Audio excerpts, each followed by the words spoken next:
దేవా, నాకు వరమివ్వండి. ఈ సృష్టిలో మీచే సృష్టించబడిన ఏ జీవి వల్ల నాకు మరణం సంభవించకూడదు. అది దేవతలైనా, మానవులైనా, పశుపక్షాదులైనా సరే. మూర్ఖుడా, నన్ను చూడు. నేను నరుణ్ణి కాదు, మృగాన్ని కాదు. నేనే నరసింహ. ఆ మరణం పగలు గాని రాత్రి గాని. అస్తమిస్తున్న సూర్యుణ్ణి చూడు.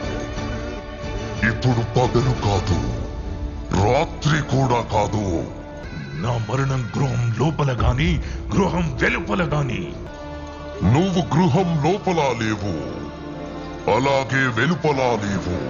చూడు, నువ్వు గడప మీదున్నావు. అస్త్ర శస్త్రాల వల్ల గాని. నువ్వు భూమి మీద లేవు, ఆకాశంలో లేవు. నువ్వు నా తొడల మీద ఉన్నావు. సజీవుల చేత గాని, నిర్జీవుల చేత గాని. ఇక శస్త్రం సంగతి విను. నా గోళ్లను బాగా చూడు. ఇవి సజీవము కావు, నిర్జీవము కావు.